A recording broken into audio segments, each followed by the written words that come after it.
Well, good morning, good afternoon, everybody. We're going to go ahead and get started. Thank you so much for joining us today. My name is Seth Spencer.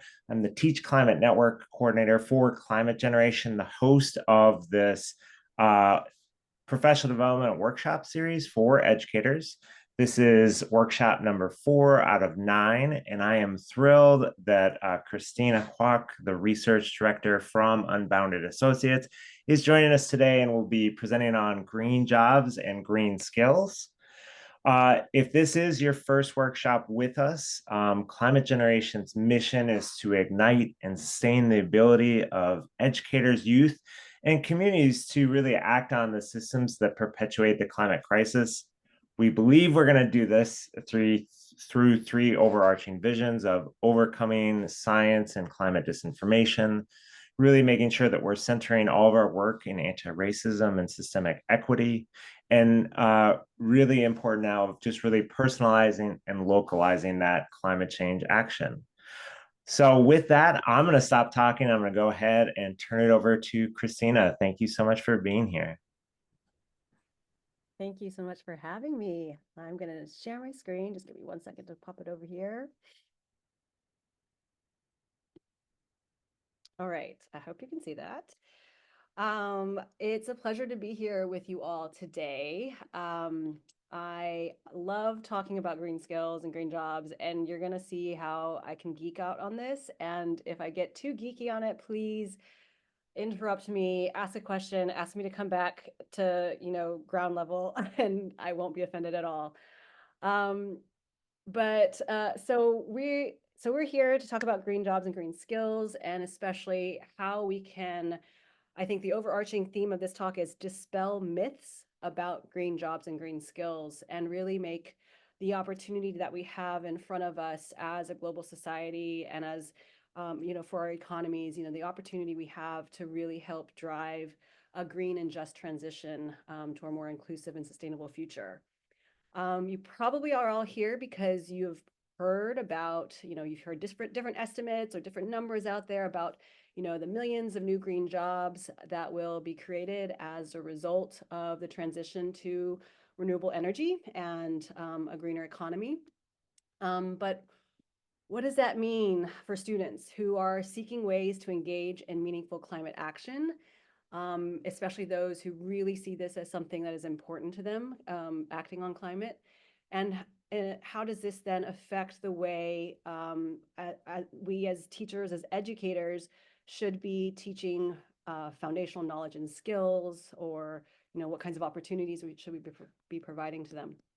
So in this presentation, I've got a bit of a lecture style here going, but I've also got hopefully some resources that you'll find to be useful towards the end.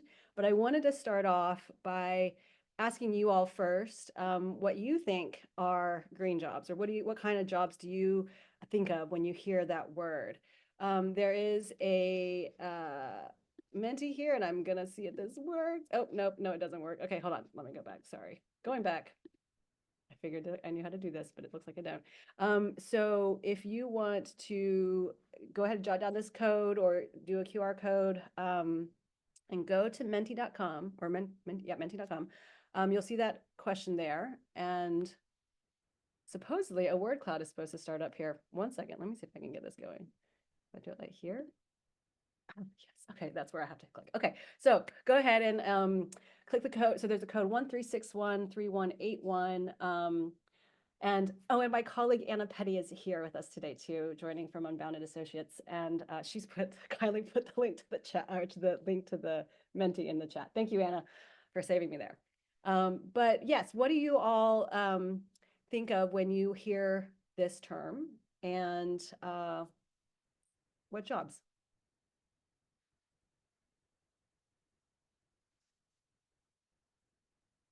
It's great when these things actually work. I was thinking it wasn't going to work, but I'm so glad to see that you all are putting things in. Great. So yes, so conservation, environmental science, sustainability, obviously the big one here, renewable energy, energy efficiency, experiential education. I love this. And you have solar installers. Um, Absolutely. EV techs for sure. Insulators, yes, I think that that's a big one, especially under the IRA right now. Every future job, yes. Okay, by the end of this, I hope you all think that every future job, every job can be a green job, because that is another underlying message in my presentation today. But great. Okay, so clearly you all have had exposure with this concept of green jobs, and there are things that come to mind when you think about this. What about green skills? I'm going to change this over to the next slide. What skills do you think of when you hear green skills?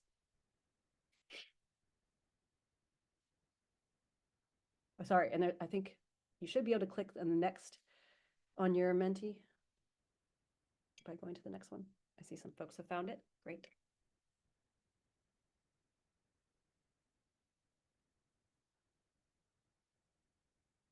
Problem solving, composting, yes. Leadership, recycling, knowledge of the environment, critical thinking. I'm really glad to see this breadth of skills. This concept will come in a little bit later. Creativity, chemistry, yes. Innovation, food production, storytelling, absolutely. Okay, you guys are gonna make this presentation so much easier, because I think as educators, you already know that green skills can be a very big term that can encompass a lot of different things. Wonderful, great. Okay, so I feel like I don't need to give you an introduction to green jobs and green skills, but permit me to just go into this a little bit. So based on what you all have presented, it's very clear that you have a sense of what green skills are. But I wanted to just say, and that there's no intention for you to read this slide fully. All I wanted to show was that there isn't really a standard definition of green skills. And even to the point where the International Labor Organization even just doesn't even use the term green skills. They try to avoid that entirely and use the term skills for green jobs, even, just to try to even avoid tagging what is a green skill. But most definitions define green skills in opposition to quote unquote brown skills, or the knowledge and skills that increases the impact of human activity on the environment. So for brown skills, we might think of things like timber harvesting and clear cutting that are involved with deforestation related kind of occupations, refinery operations that are oftentimes associated with fossil fuel jobs, maybe the use of synthetic fertilizers and pesticides for industrial agriculture, skills related to plastic production or chemical manufacturing for high emitting industries, or operating a diesel powered truck, or aviation machinery in high emission transportation jobs. Sometimes green skills gets defined in opposition to white skills. And these sort of white skills are knowledge and skills that neither increase nor decrease the impact of human activity on the environment. So you can think of these as your basic literacy and numeracy skills, customer service skills, data entry skills, time management skills, executive functioning, or any other kind of socio-emotional skill. So in that context, green skills comes in as the knowledge and skills that help to reduce the impact of human activity on the environment. So maybe something like practicing agroecology, or rewilding degraded landscapes, maintenance of electric vehicles, right? Somebody put that into our word cloud earlier. Teaching climate literacy, I saw environmental education on there as well. Climate justice advocacy also would fall under this bucket of green skills, right? And then and for some folks within the green skills discussion, they even like to just parse things out even to blue skills. And those are the skills that help to reduce the impact of human activity on oceans and coastal communities, right? So this might be eco-friendly fishing methods, sustainable aquaculture practices, restoration of mangroves and seagrasses and coral reefs, skills that are needed to optimize shipping routes to reduce fuel consumption for shipping, or skills related to tech design that prevents microplastics from entering marine ecosystems, right? So various shades of skills here, various colors of skills here, but all to say, that it's hard to necessarily pin down what are green skills unless we're really talking about the environment in this case. So then what are green jobs, right? Similarly, there's no standard definition of a green job, but most approaches are focused on defining them based on either their outputs or their processes. And so when we talk about outputs, we're talking about what are the goods and services that are being produced or delivered by the job, and whether those goods and services are beneficial to the environment, and whether they, or ensuring that they don't harm the environment, or that they help to conserve natural resources. So a definition like this, you could see very easily, could miss potentially, what could be green jobs, but green jobs that might harm the environment as a result of the processes that those jobs might practice. So, for example, based on purely thinking about the outputs, a residential solar panel installer would be a green job, right? But the output, even though is renewable energy production, especially at the residential level, the processes that installer might observe could potentially not be green. So, for example, if the installer drives a diesel-powered truck to their job sites, or produces excessive plastic and styrofoam waste from the wrapping that's used to protect the panels during transport and does not properly dispose of those, right? Or you might have a biofuel production operator who produces biofuels as an alternative to fossil fuels, but the job relies on cultivating feedstocks for those biofuels that involve intensive water usage, deforestation, use of synthetic fertilizers, and so on, right? Like those can have significant negative environmental impacts. So, which is why it's important to not just look at the outputs of the job, but also to think about the processes of those jobs. Does the job use environmentally friendly practices or technologies, regardless of what good or service they are producing or delivering? So these are the regardless part of what I'm saying here is sort of how sort of the dominant definitions of green jobs defines these. So these are types of jobs that you might not typically think as green jobs, but because of their practices and the technologies they use could also be classified as green jobs. So just again, to give you an example, you might have an event planner who organizes events like a concert or a conference that generates significant amount of waste or carbon emissions, right? That's the output, right? The output side. But because that event planner is focused on sourcing local and seasonal foods for catering, or providing reusable or compostable materials, or even practices offsetting the carbon emissions that are required for the travel of people who are coming to this concert or coming to this event or anything, right? Like they're observing practices and processes and potentially technologies that that use fewer natural resources or are environmentally friendly, right? But their output is not necessarily green. Again, another example is you might have a logistics coordinator who manages the transportation and delivery of goods that are not necessarily eco-friendly. So those goods themselves are not eco-friendly, but the person in that job is optimizing delivery routes. They're using electric or hybrid delivery vehicles, or they're incorporating renewable energy powered warehousing facilities, right? So it's really hard to like say, this is a green job, this is not a green job, based on processes and outputs, but this is sort of where the field is in terms of how do we classify these. And it might also be useful to think about green jobs again also as shades of green jobs. So there are those that are green jobs that may not be able to be performed without extensive knowledge of green skills. And so therefore those are green jobs. And then you might have some jobs that are quote unquote greening jobs that could be performed without green skills, but would typically require some green skills. And then again, going on and on with greening potential jobs, which could be performed without the green skills, but again, occasionally requires those green skill knowledge. And then again, in opposition to non-green jobs.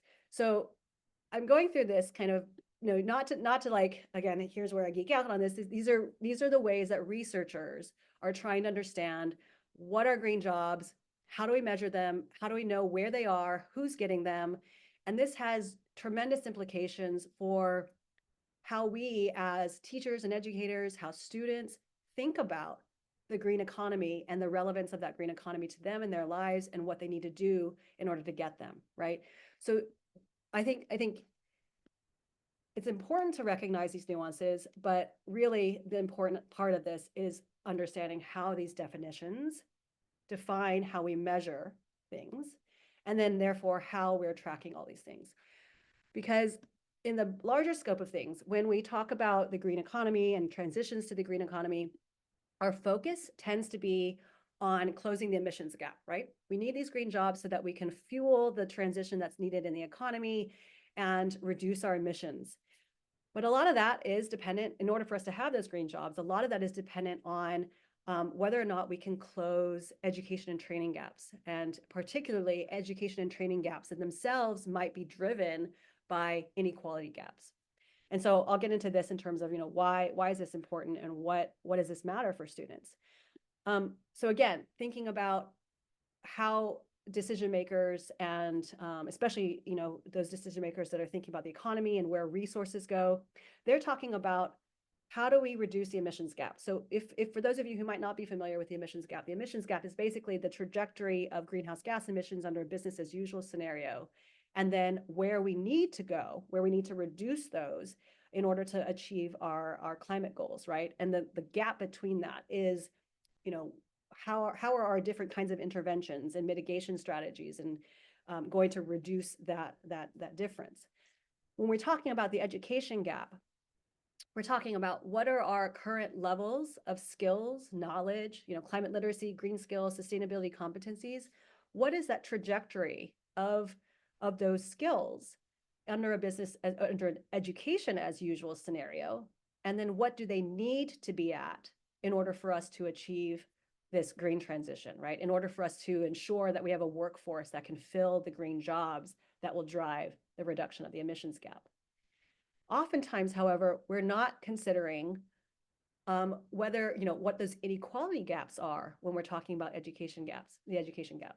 So in this particular case, what is the trajectory of participation by underrepresented populations in green jobs and in the green learning opportunities that are required for those jobs? And then what does their participation need to reach at in order for us to really achieve an equitable and just transition to a green future? And so we think about, green jobs as, I want to become a solar installer. Let me go find this opportunity to get the skills, to get the job. It's not as accessible as we may think it is. And so specifically, we have a challenge in front of us that without thinking about what are some of those transformative changes that we need to engage in, especially when it comes to green learning opportunities, then the green workforce that we will have in the future is going to be characterized by the same demographics as we see today. And so what does that mean? I'm going to dive a little bit deeper into this. But just as a preface here, a green learning opportunity, I'll be using this term quite a lot today. A green learning opportunity is an education or training program that aims to develop a breadth of green skills in learners and empowers them to contribute to building a just and equitable and inclusive green economy. Okay, so I'll be using that term quite a bit. So the importance of thinking about, the definition of green jobs, what are green skills, who gets them, is that when we look at the current green economy or the current landscape of green jobs in the United States, we have some incredible inequality gaps. So according to our calculations, and we were using data from the Bureau of Labor Statistics, which uses the conventional definition of green jobs, when we looked at the data, we found that 24% of jobs in the United States can currently be counted as green jobs, or can currently be considered as green jobs. But of that green workforce, 75% of that green workforce is male, and 80% of that green workforce is white. And nearly 43% of the current green jobs are concentrated in three primary sectors: it's manufacturing, construction, and transportation. And so when we're talking about all these numbers, there's millions of jobs that will be available and all of the for example, the IRA investments that are going into these green jobs. The question I think that we really have to think about is, who is going to get those investments and in which occupations, and who is not, right? When we analyze these, we also found, and I think this is something important to consider too, is that a lot of the discourse has been around how accessible green jobs will be, and that a lot of jobs will not require high levels of education and so on. But the fastest growing green jobs, the majority of the fastest growing green jobs require a bachelor's degree. So we found that almost 61% of the fastest growing green jobs in the United States will require a bachelor's degree, irrespective of the experience that somebody might bring to the job. So we have in front of us, a lot of really great news and a lot of optimism to be felt around sort of the green transitions. But we have to also consider, what does that mean for our students, especially when we have quite a few challenges ahead of us to ensuring that those green jobs can be achieved by everyone.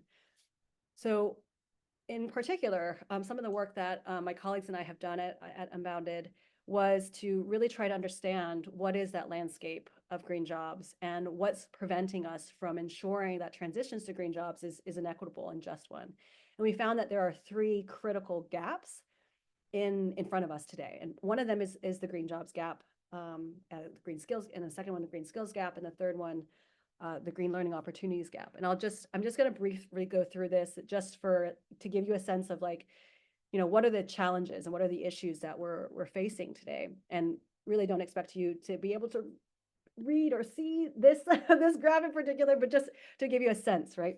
That right now what we saw and what I just mentioned to you a second ago was that green jobs today are currently stratified by gender and race. And when we look at this, and we look at the educational levels and the skills requirements for different green jobs that are in demand today, we really can see quite a lot of difference in terms of who has opportunities where. Again, there's no need for you to try to look at this. There is a QR code here, and Anna, thank you, is putting links in the chat in terms of where you can find these resources.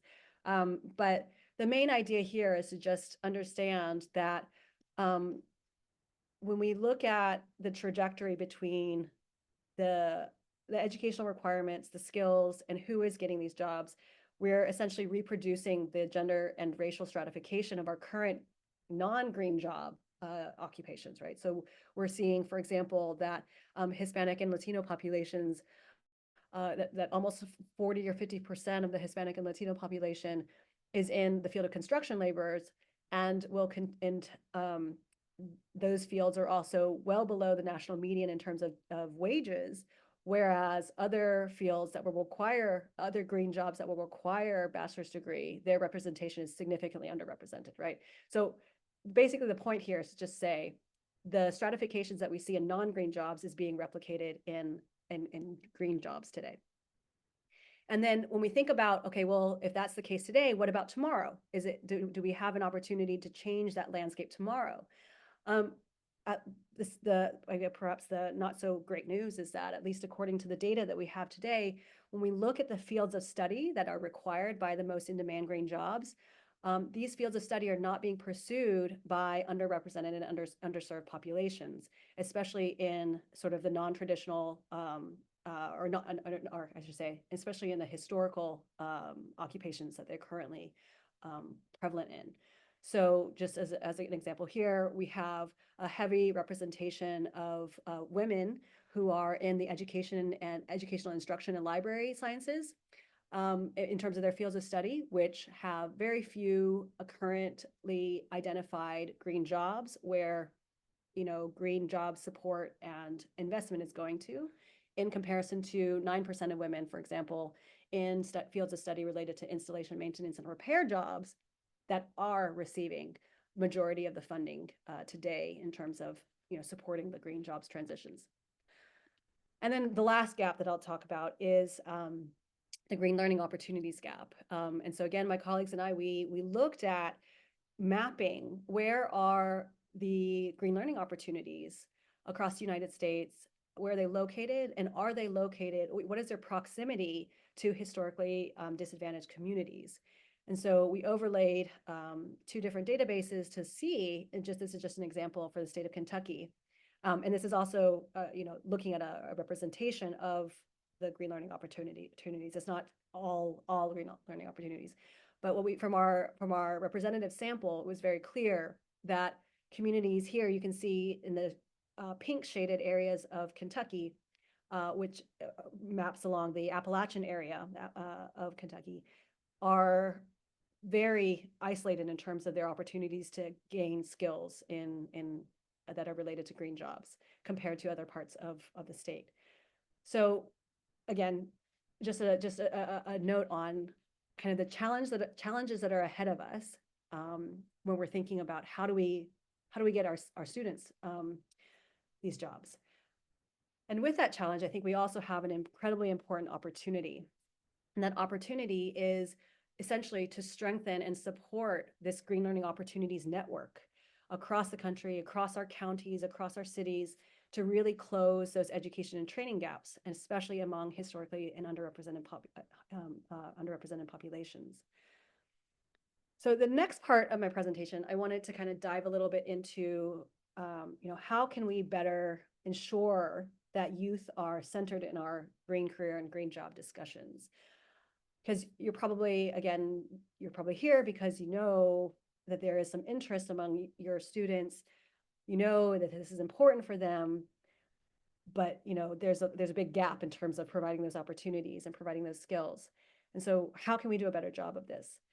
So I wanted to present just some additional research here and evidence that exists around sort of this gap that we're experiencing today in terms of centering youth in these conversations about green jobs.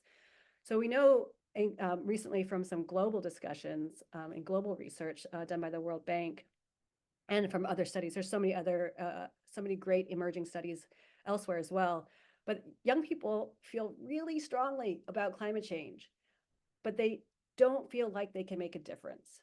And so this is just some data from, again, a World Bank study that looked at Bangladesh and Uganda, where, a very large percentage of young people believe that climate change is happening and they are willing to take actions.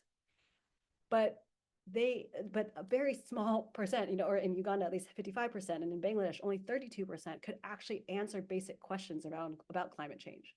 So really here demonstrating that the awareness and the demand and the desire is there, but the opportunities to learn about climate change or even to gain the kinds of skills that they need are not there.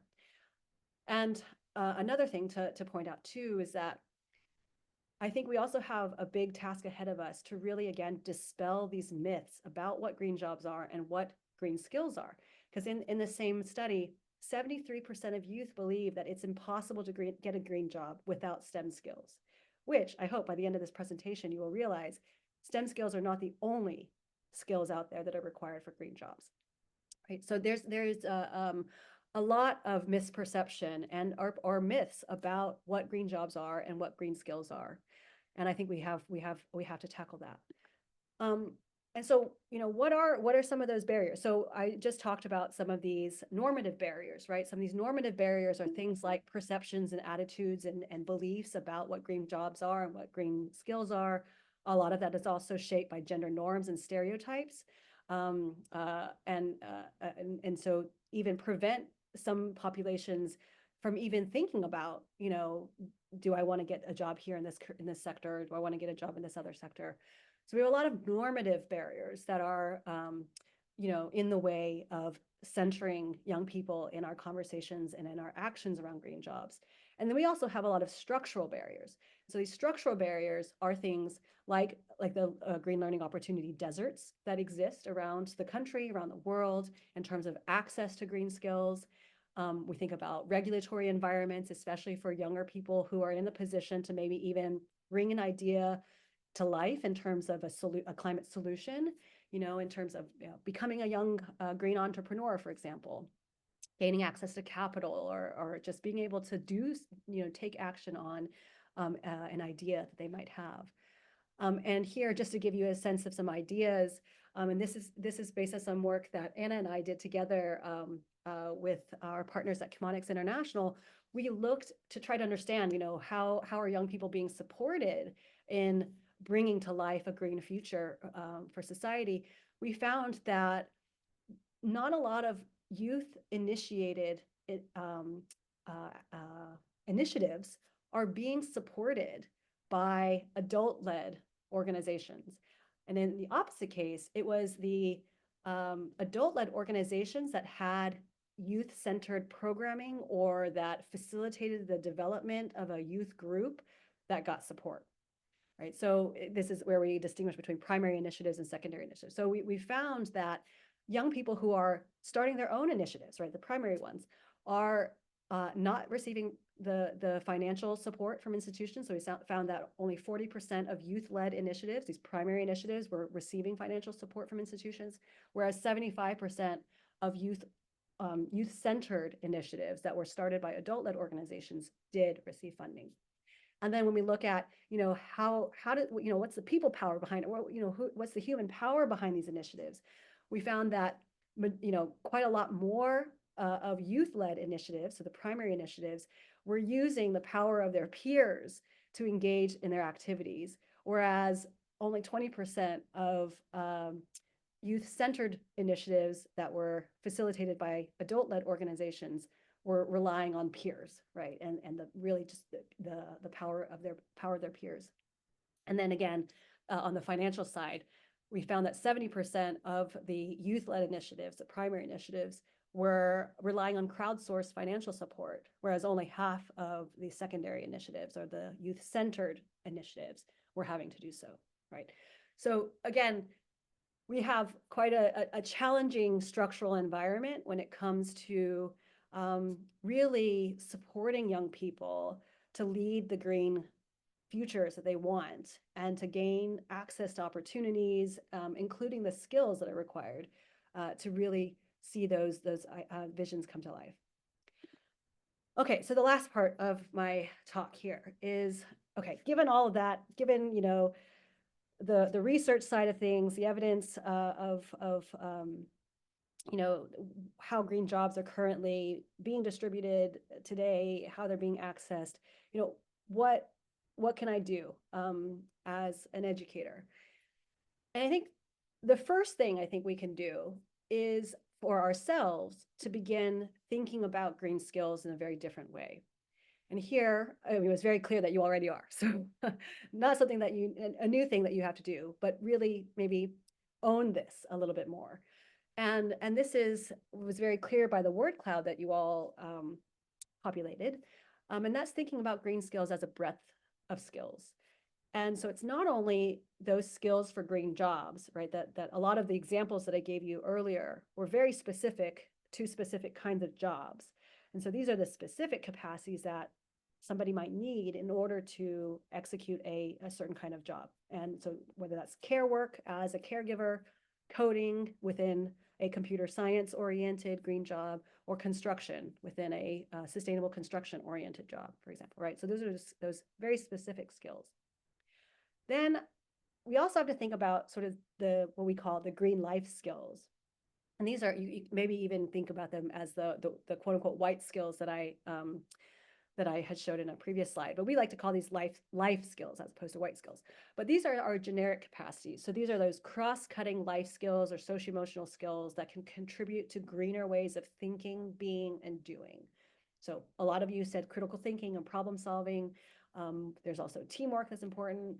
There's a whole host of skills here that are important for ensuring that students are not just, excelling in, they're being good teams in brown jobs, but they are being able to bring those skills to any job and making those jobs green. And then a sort of a third bucket of skills when we think about a breadth of skills is thinking about what are the skills that our students need to really help support systemic transformation. And what are the skills they need to disrupt and change both individual level kind of behaviors, as well as those structural factors that either exacerbate the climate crisis or environmental injustice and environmental racism, or that could help to, really dismantle some of those structural barriers and those normative barriers that I talked about before. Right. And so these are skills like the ability to recognize and to redress unequal relations of power. These are skills like coalition building, solidarity, collective action, political agency, a lot of things that we don't typically think are green, but are vitally important to seeing the kind of systemic transformation that we need at a society-wide level. And maybe how might we do that? Here is something that a colleague of mine and I developed a little while ago, and it's a way that we think might be helpful for thinking about how we, how we might put a check on ourselves as educators to ensure that we've provided opportunities for different skills to emerge in the teaching and learning opportunities that we're creating. And so we might think about, if we're trying to teach a topic related to climate or that touches on climate, what are the cognitive entry points that can really help to contextualize and make this topic relevant to students?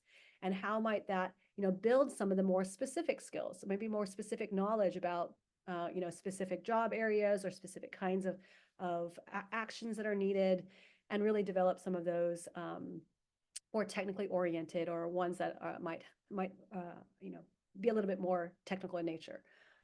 Then what about the affective dimensions? How are we designing our lessons to not only talk about the issue and understand it at a cognitive level, but how are we building opportunities to really touch on the affective dimensions and build students' empathy towards whatever issue is being raised, right?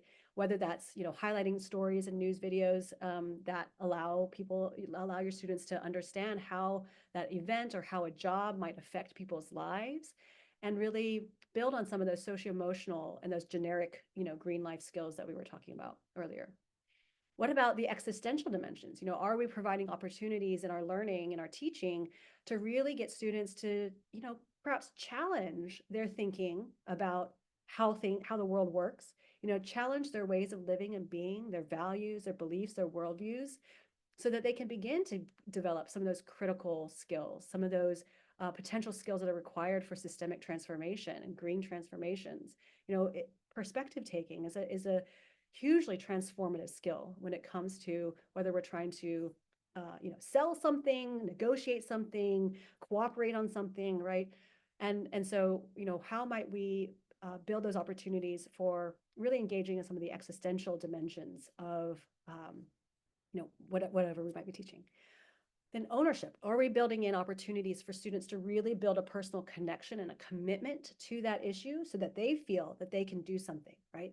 This allows us to, again, get into some of those generic and transformative skills when we're thinking about leadership, when we're thinking about self-initiative, when we're thinking about, personal self-efficacy and self-agency. And also that leads very closely into the empowered action. Are we providing the opportunities to really allow students to foster a sense of agency and confidence and in making informed decisions based on, the cognitive dimensions of the issue that they're learning about? So just here a framework for you to think through as you're trying to think, how am I building this breadth of green skills? And do we, are there things that I need to pay a little bit more attention to fill any gaps? The second thing that I think we need to do as educators is, and you already are doing this, really expand our definition of green jobs, right? So part of supporting this transformative process means that we need to talk about green jobs, not just as sort of the economic side of things, right? Not just as those that are decent jobs that offer equal opportunity, especially for historically marginalized populations, and that green jobs are not just also those that are, doing good to the environment in terms of restoring the environment or conserving the environment or reducing environmental harm, but that we also have to be thinking about the social dimensions of green jobs. Are these jobs, or are the jobs that we're thinking about also including those jobs that build social assets and community resilience? Whether that's through the promotion of gender equality, racial equality, social integration, and community development, or if we're actually thinking about those kinds of occupations that are critical to really helping to create, the connecting tissue for a transformed society, right? So if we're thinking about that, then our definition about green jobs extends beyond some of those conventional definitions that I showed earlier, I flashed earlier on the screen, that we're thinking about, jobs that contribute to the well-being and flourishment of present and future generations, jobs that uphold human rights, including women's rights and the rights of indigenous populations and peoples of color. We're also thinking about jobs that support the regeneration of the natural world, its resources, and the systems, the socio-ecological systems on which our human economies rely, right? So it means that we have to kind of, again, dispel our myths around what we think about as green jobs and really begin to expand our definition. Okay, the last maybe 4 minutes or 5 minutes or so, I want to just talk real briefly about some resources that I think I like in particular. I'm a little biased as well, but here in what I'll be showing in a second, but I think are really, really useful resources. So one of those things that I mentioned, about dispelling myths about what green jobs are and what green skills are is, how do we build for students a sense that this can be them, and regardless of who they are, they can find a role in the green economy. One of the things that I love is the Sunrise Movement's Green New Career Quiz, and this is something that you can take. I had my daughter take this. I took it. But what I love about this tool is that it really helps the individual see themselves in a type of role in the green economy, not necessarily in a job specifically, but as in a type of role, right? So you have like the care worker whose role in the green economy or in the green future is about making sure that our communities and our relationships to each other are healthy, right? And this can be, many types of the jobs that we don't often think about as green, right? The educator, the care, the caregiver, the child caregiver, and so on, right? So we can think about ourselves as an observer or a naturalist or a communicator. So they've got these 8 sort of archetypes in terms of roles that we can play in the green economy. And I just really would encourage you to take a look at that and explore that and provide that for your students. It's a really great way to really begin building an identity within a green economy, and to help dispel some of those myths around what are, who can have a green job. The next resource I wanted to share was Climate Generation's own Green Careers for Changing Climate Resources, a really great documentary and discussion guides and activities that can, again, help to provide young people with an opportunity to begin engaging in this idea, like how do I fit, and what, with my skills, my personality, my interests, what kinds of things can I explore that aren't just the solar panel installer and the wind turbine technician and the EV charger guy, so again, just something that I think is really worth taking a look at as an introduction to this for your students. Perhaps for those of you with older students, I would recommend the Ban Ki-moon Center's Your Future in Green Jobs online course. And this one I'm totally biased on because Anna and I both developed this.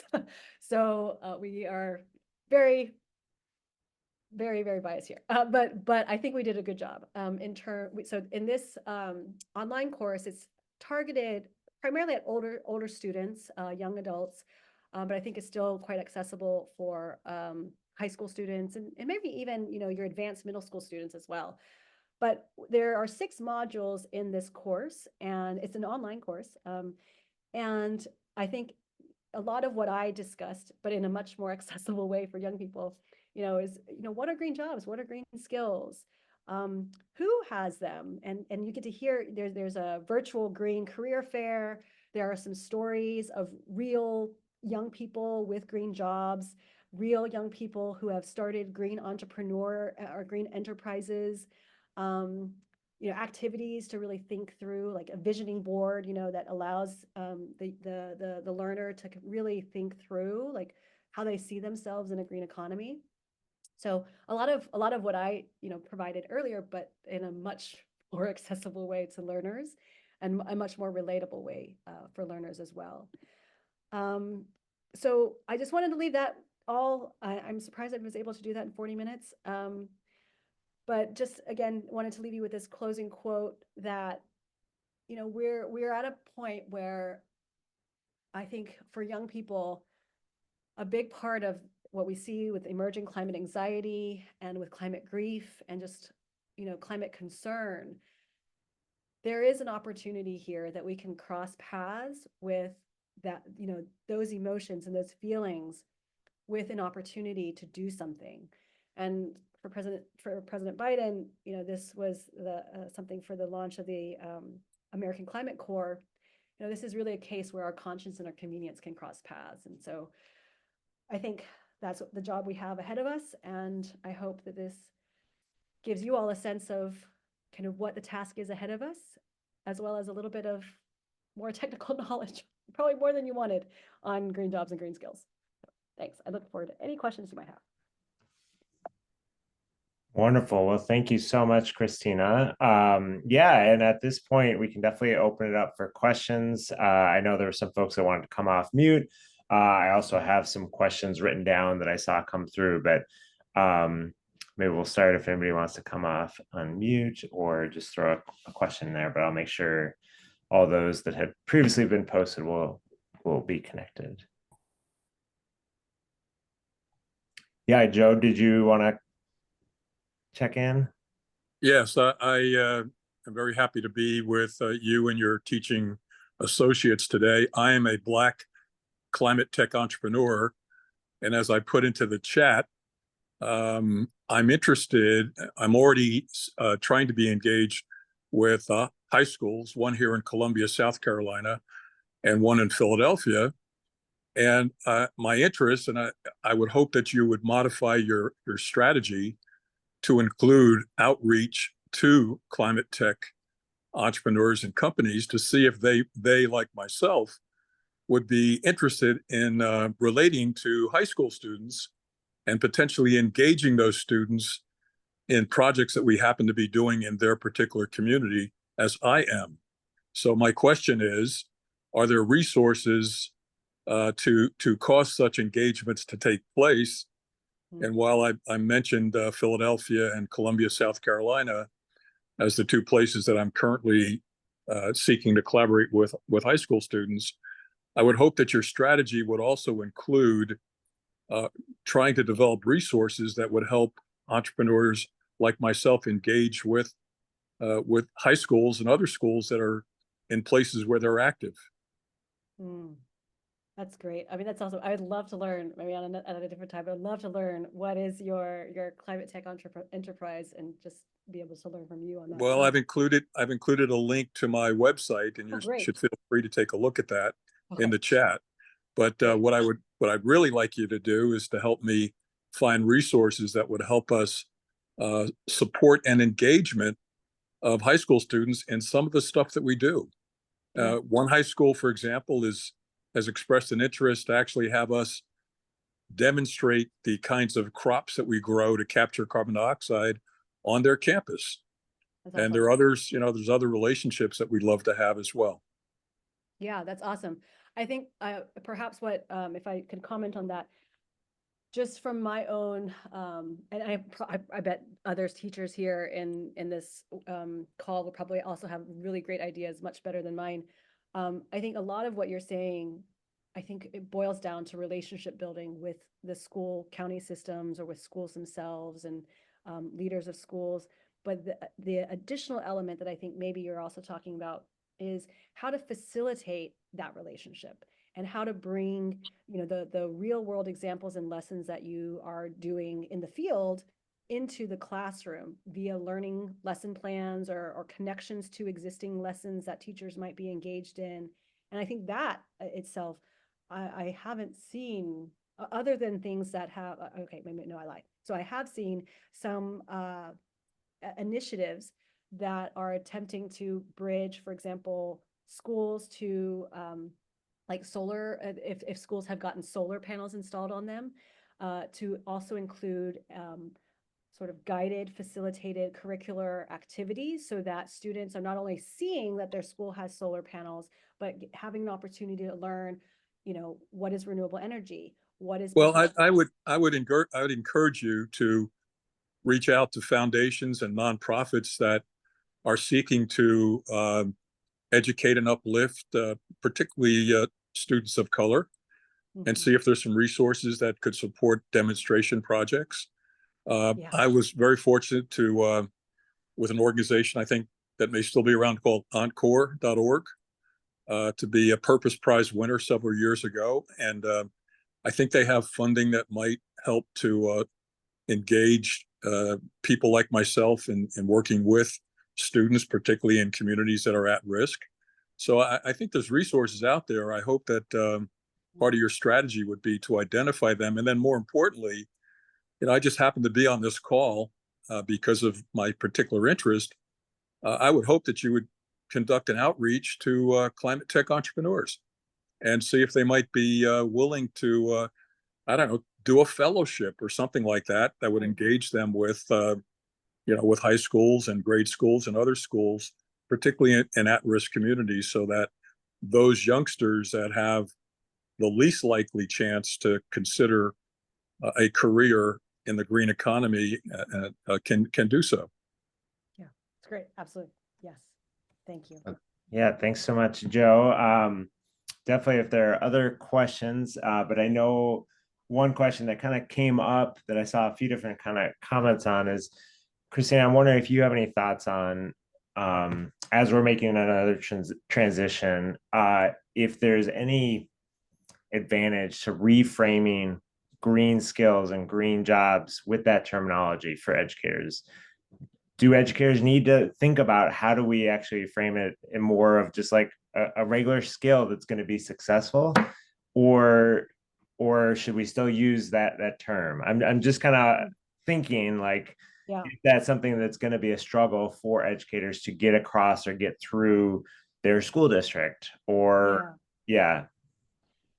So I don't think that decision makers and policymakers are going to let go of the term green skills anytime soon and green jobs. So for that reason, I think it's important to maintain some, usage of it, even though it's, as I said, highly nuanced and highly debatable too, or, discussion worthy. But whether or not teachers need to wrap their heads around all those nuances, I think it's up to the teacher. I feel like if the main point of introducing your students is to just say, look, there are certain types of jobs out there that are important for our economic transitions and some skills that are required for that. And you might want to explore this. Like, that is totally okay. And that will lead, I think the goal is to get students to think about these jobs as their future. But I think it's also for those who might be in schools and communities where receptivity to understanding that, green jobs doesn't just have to be solar panel installers and wind turbine technicians, that it might be important for, helping to bridge that gap, especially if there are normative barriers that are preventing students from thinking that a green economy or a green career is for them. In that case, I think just simply understanding that there is some nuance, and that that nuance can be leaned into to help make the, these careers more accessible. I feel like it is important in that case.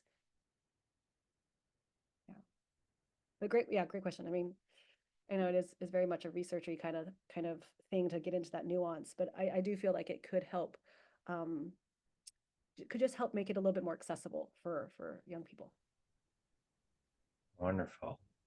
We do have just about 3-4 more minutes. If anybody else has a question for Christina, I'll just make a very quick note, as you maybe throw in the chat there, that we do have another presentation in January about using schools as sort of a bit of a living laboratory of kind of that energy connection. And so I will make sure to include all those registration links in that follow-up email. But I don't know if you can see Samara's note in the chat, but she just mentions talking about trying to follow where the money is. Lots of notes just came through. Funding for career and tech ed that comes from the federal government and funds career exploration.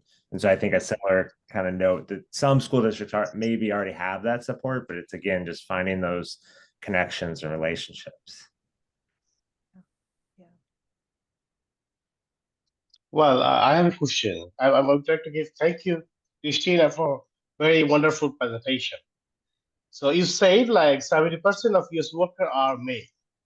So is there any policies like to overcome this gender gap? That's my one question. My second question is, do you have some data about the green entrepreneurship and almonds? Have you got me? Is there data about green entrepreneurship? And then I lost after that. What was that? So I say, like, do you have any data on green entrepreneurship? Oh, do we have any data on green entrepreneurship? Yes.